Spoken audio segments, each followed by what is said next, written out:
Hello everyone, this is Anas and now you are watching Anas classes. आज हम जानेंगे constitution के कुछ बेसिक फीचर्स के बारे में, भारतीय संविधान की कुछ विशेषताओं के बारे में। भारतीय संविधान 26 जनवरी 1950 को अस्तित्व में आया था। कुल 2 साल 11 महीने और 18 दिन का समय से बनाने में लगा था और 26 जनवरी 1950 को भारतीय संविधान के लागू होने के बाद भारत एक गणतंत्र हो गया था। तो आइए बात करते हैं संविधान से जुड़ी कुछ बड़ी बातों के बारे में, इससे जुड़ी विशेषताओं के बारे में। इंडियन कॉन्स्टिट्यूशन का पहला फीचर है वर्ल्ड्स लार्जेस्ट कॉन्स्टिट्यूशन। भारतीय संविधान दुनिया का सबसे बड़ा संविधान है, जिसमें वर्तमान में 450 से भी ज़्यादा अनुच्छेद, 24 भाग और 12 अनुसूचियां हैं, जो कि संविधान लागू होने के समय यानी 26 जनवरी 1950 को 395 अनुच्छेद, 22 भाग और 8 अनुसूचियां थीं। विश्व भर में इतना विस्तृत कोई भी संविधान नहीं है जितना विस्तृत भारतीय संविधान है। इंडियन कॉन्स्टिट्यूशन का दूसरा फीचर है रिटन कॉन्स्टिट्यूशन, लिखित संविधान। भारत के संविधान की खासियत, एक विशेषता ये भी है कि इसमें सब कुछ लिखित में मौजूद है, रिटन में मौजूद है। फॉर एग्जांपल, जैसे लेजिस्लेचर की क्या ड्यूटी होंगी, एग्जीक्यूटिव फंक्शन कैसे करेगी, जुडिशरी का रोल क्या होगा, लोगों को क्या राइट्स मिलेंगे, क्या उनकी ड्यूटीज़ होंगी, प्रेसिडेंट की अपॉइंटमेंट कैसे होगी, गवर्नर की अपॉइंटमेंट कैसे होगी, everything is available in a written manner.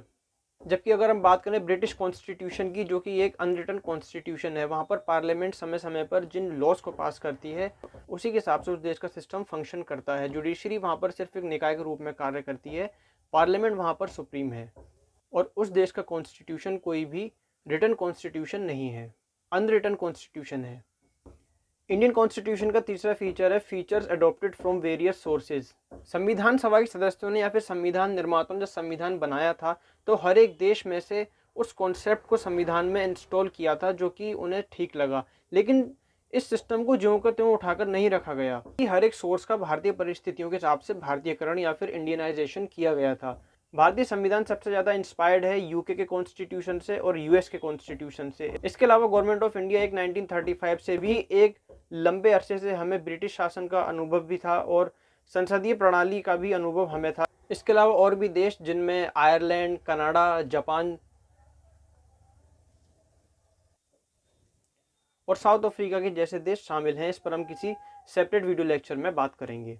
चौथा इंडियन कॉन्स्टिट्यूशन का फीचर है mixture of the hardness and flexibility. यहाँ पर बात की जा रही है इंडियन कॉन्स्टिट्यूशन के अमेंडमेंट प्रोसीजर की। भारतीय संविधान में परिस्थितियों के हिसाब से संशोधन किया जा सकता है, अमेंडमेंट इसमें किया जा सकता है, लेकिन अमेंडमेंट का जो प्रोसीजर है वो कोई सिंपल प्रोसीजर नहीं है।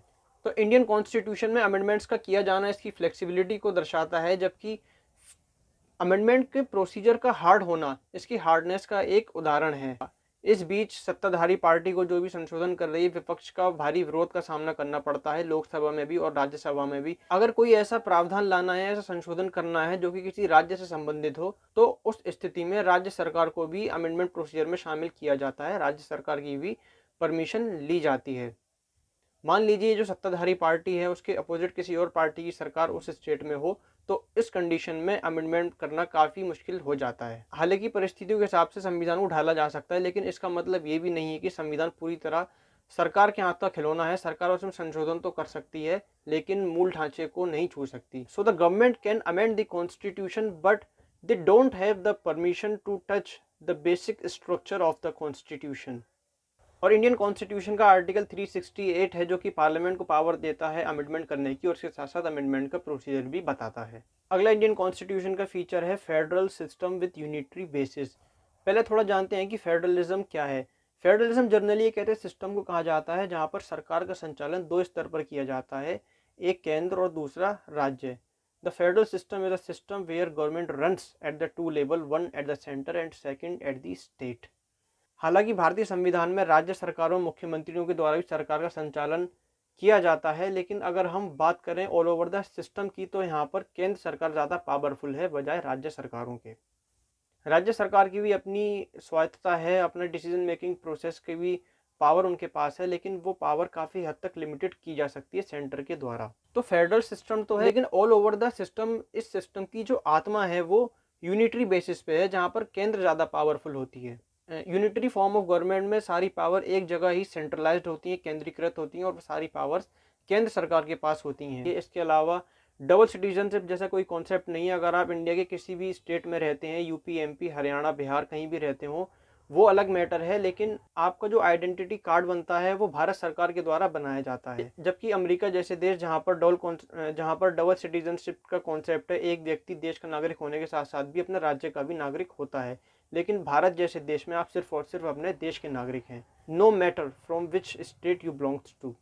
इसके अलावा इमरजेंसी के टाइम में भी सारी पावर्स सेंटर के पास सेंट्रलाइज हो जाती हैं, राज्य सरकार की वहाँ पर कोई भी ऑटोनॉमी नहीं रहती, और राज्य सूची की जो विषय हैं उस पर भी केंद्र कानून बना सकती है। तो ये कुछ ऐसे प्रावधान है जो कि भारतीय संविधान के एकात्मक व्यवस्था को या एकात्मक स्वरूप को दर्शाते हैं। तो इंडियन कॉन्स्टिट्यूशन का अगला फीचर है पार्लियामेंट्री फॉर्म ऑफ गवर्नमेंट, एक संसदीय व्यवस्था। संसदीय व्यवस्था मेजरली इंस्पायर्ड है ब्रिटिश कॉन्स्टिट्यूशन से। हमारी व्यवस्था यूएसए की तरह एक अध्यक्षात्मक व्यवस्था नहीं है, बल्कि एक संसदीय व्यवस्था है जहां पर शासन के प्रमुख प्राइम मिनिस्टर्स होते हैं और प्राइम मिनिस्टर्स के हाथ में ही मेनली सारी पावर्स होती हैं। जबकि एक प्रेसिडेंशियल फॉर्म ऑफ गवर्नमेंट यानी एक अध्यक्षात्मक व्यवस्था में सारी शक्तियां राष्ट्रपति के पास होती हैं। हालांकि भारत में प्रेसिडेंट का भी इलेक्शन किया जाता है, लेकिन प्रेसिडेंट एक नाममात्र प्रधान है। जो वास्तविक शक्तियां हैं वो प्रधानमंत्री के हाथ में हैं, प्राइम मिनिस्टर के हाथ में और पार्लियामेंट के हाथ में है। चाहे वो विदेशी मामले हो, देश के आंतरिक या बाहरी मामले हो, हर केस में पार्लियामेंट ही लॉज को बनाती है। भारतीय संविधान का अगला फीचर है जुडिशियल इंडिपेंडेंस, न्यायपालिका की स्वतंत्रता।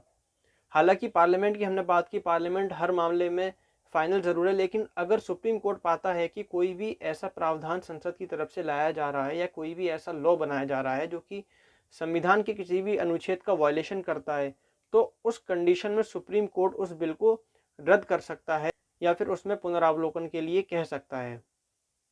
Supreme court is the guardian of the constitution of India.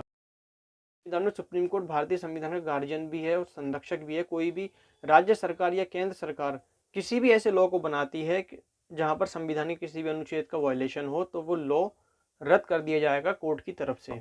और जुडिशरी का काम निष्पक्ष रूप से अपना काम करना है, बिना किसी दबाव के, बिना किसी के प्रेशर के लोगों को न्याय दिलाने का काम जुडिशरी भारत में करती है भारतीय संविधान के माध्यम से। ये नियम मात्र सरकार के लिए ही नहीं है, बल्कि हर एक व्यक्ति, हर एक संस्था पर लागू होते हैं कि वो कानून व्यवस्था के हिसाब से चले और देश में जो कानून बनाए गए हैं उसके अकॉर्डिंगली ही बिहेव करे। इंडियन कॉन्स्टिट्यूशन का अगला फीचर है provision of fundamental rights, directive principles of state policies and fundamental duties. भारतीय संविधान प्रावधान करता है मौलिक अधिकारों का, जिसके अंतर्गत एक व्यक्ति अपने आप को और अपनी पर्सनैलिटी को डेवलप कर सकता है, अपनी एक बेटर लाइफ को एक्सरसाइज कर सकता है फंडामेंटल राइट्स के माध्यम से। और सरकार का काम है वो इन अधिकारों में हस्तक्षेप ना करे, बल्कि ऐसे लॉज बनाए जिसको लोगों की फंडामेंटल राइट्स की प्राप्ति हो और फंडामेंटल राइट्स का वायलेशन ना हो। और कोई भी व्यक्ति पाता है कि अगर राज्य ने, स्टेट ने उसके राइट्स का वायलेशन किया है, so he or she can directly appeal in the Supreme Court in the situation of violation of fundamental rights। अगर उसके मौलिक अधिकारों का हनन होता है, वो डायरेक्टली सुप्रीम कोर्ट जा सकता है correct implementation of fundamental rights के लिए, मौलिक अधिकारों के सही अनुमोदन के लिए। इसके अलावा डीपीएसपी यानी directive principle of state policy, राज्य के नीति निर्देशक सिद्धांत, डायरेक्शन है स्टेट के लिए वो किस डायरेक्शन में अपनी पॉलिसी को फ्रेम करेंगे, और सरकार का ही कर्तव्य बनता है वो इन पॉलिसीज को बनाए कि जिससे डीपीएसपी की प्राप्ति हो सके, उनका वायलेशन ना हो। फंडामेंटल ड्यूटीज़ भी एक मोरल वैल्यूज़ का सेटअप है सिटीजन्स के लिए कि वो राज्य में रहकर कैसे बिहेव करें। इसमें विशेष रूप से राष्ट्रीय स्मारकों को क्षति ना पहुंचाना, जो राष्ट्र के प्रति उसका सम्मान करना, ऐसी वैल्यूज़ इसमें शामिल हैं। लेकिन डीपीएसपी और फंडामेंटल ड्यूटीज़ को किसी भी कोर्ट में क्लेम नहीं किया जा सकता। डीपीएसपी स्टेट्स के लिए डायरेक्शन है और फंडामेंटल ड्यूटीज़ कुछ मोरल वैल्यूज़ का सेट है सिटीजन्स के लिए कि वो स्टेट में कैसे बिहेव करेंगे। अगला इंडियन कॉन्स्टिट्यूशन का फीचर है सेकुलरिज्म।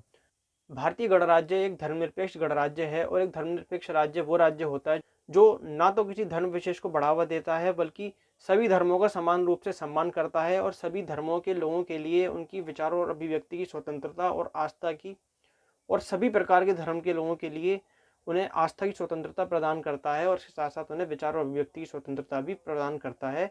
और अपने धर्म के प्रचार का अधिकार भी एक धर्मनिरपेक्ष राज्य हर एक नागरिक को देता है, लेकिन बिना किसी अन्य धर्म की निंदा किए।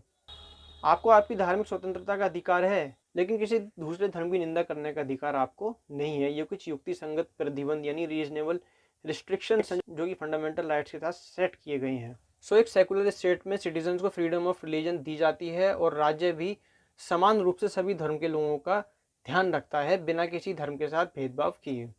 इंडियन कॉन्स्टिट्यूशन का लास्ट फीचर जो हम इस वीडियो में डिस्कस करेंगे वो है सिंगल सिटीजनशिप। आप एक भारतीय हैं, भले ही आप किसी भी राज्य से संबंधित हों।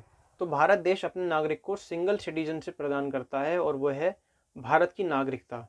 राज्य की नागरिकता यहाँ पर नहीं दी जाती, स्टेट की सिटीजनशिप का प्रावधान यहाँ पर नहीं है।